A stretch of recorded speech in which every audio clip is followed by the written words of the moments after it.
All right, Grandpa, the 2026 PBA Pete Weber Classic champion. An incredible performance. Title number 3. What are you feeling in this moment right now? So many emotions right now. Relief that it's over. These telecasts get very stressful. A joy to lift this trophy at the end. Excitement. It's short-lived, or it will be short-lived, because practice is going to start tomorrow at 9 a.m. for the next tournament. But until then, I'm I'm going to enjoy every second. You averaged 280 in match play on that pair of lanes. Today, 260 and 250. Last year in Delaware, 250, 240, 270 to win it. Your best is becoming unbeatable on this tour. How much does that empower you moving forward? I mean, a lot. It means that not only can I do well when the cameras are off, but now when the cameras are on and the fans are cheering, I'm just as confident. And those are when the really important matches happen, and those are when you really have to do your best. You're starting to put on a little Brandon Bonta show there in the semifinal. Came to an end there in the ninth. What were you thinking there, leaving a stone 9 there? Oh, it would have been really cool to get up in the 10th with that kind of pressure. But obviously, it was a great shot, and I'm happy that I was able to keep throwing good shots. And you can't give a guy like Thomas Larson a chance. In the gallery, there were guys talking about how it seemed like you were getting up there and that ball was revving just a little bit more every time. You actually look at the numbers, you were top in 500 consistently. In the moment, can you just talk, how are you controlling yourself and your speed just to ensure that it doesn't get out of line? I mean, when I'm nervous, I try and max out the best I can, because when you're trying to do something you're not comfortable with, it's very easy to throw an errant shot. So I like throwing it hard. I like being aggressive with my hand, and if I can do both of those things consistently, I just got to get it online. Can you talk about the crowd here in St. Louis? Everyone is so excited to have the PBA back. They were cheering you on through that entire match today.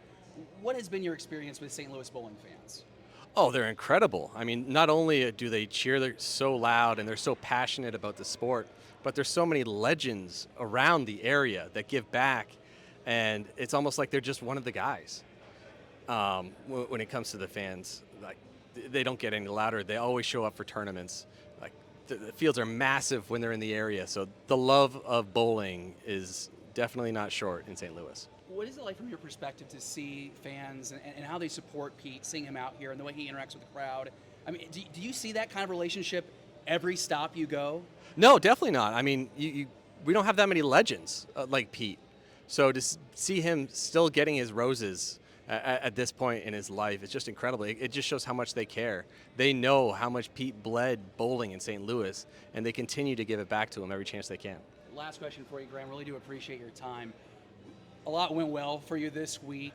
You talked about how you maxed out. Is there anything that you're looking at with your game that you want to prove on next week?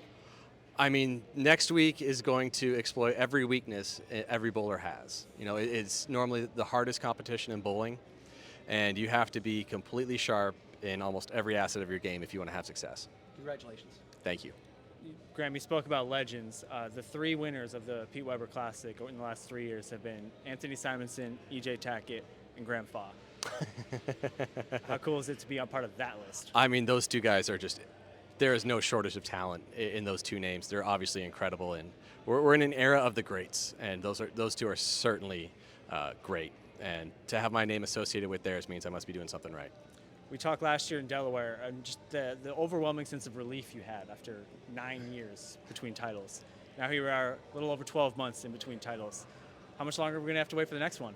I hope not long. I don't like to wait. I'm pretty impatient. I'm getting more and more comfortable on TV. I'm loving the game. We talked a little bit the other day when you made the show here about how you love not knowing what you're capable of. 2 shows here in 2026. You're looking like you can contend with E.J. Tackett, who's on another planet week in and week out. What are you learning about what you are capable of and what you can possibly do on this tour?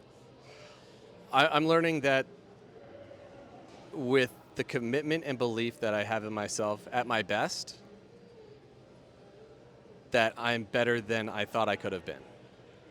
And knowing that means that I can be better than that. And whatever that looks like, I'm always looking for the next step in my game. So how does that impact you mentally? Like if you exceed your own expectations, like as an athlete, I mean, that has to give you confidence, but also are you kind of like shocked? Are you like almost impressed by what you have done? Yeah, I mean, I'm extremely grateful because there's so much work that goes into these tournaments. Like, yeah, you get to lift the trophy at the end of it, but they're won so much earlier. Like, it takes years of hard work and practice with the right support group to even be in position to compete for these trophies. So, without all the help that I've gotten, I would not be here.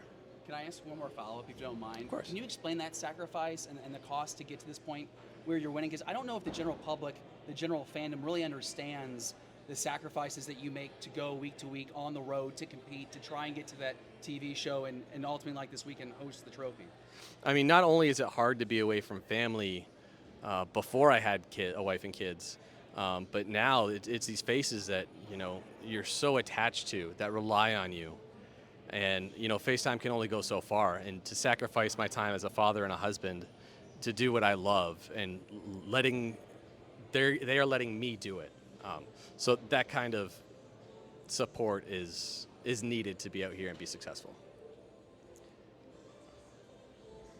So your wife was here today. She couldn't wait one more second to give you a hug and a kiss. How special was that moment for you? Oh, you know what? There was a brief moment of disappointment when I looked at her chair and I didn't see her. And then I looked to my left and she was just running at me. And there was just, she's the one person that I had to see in that moment. All right, last question for you here.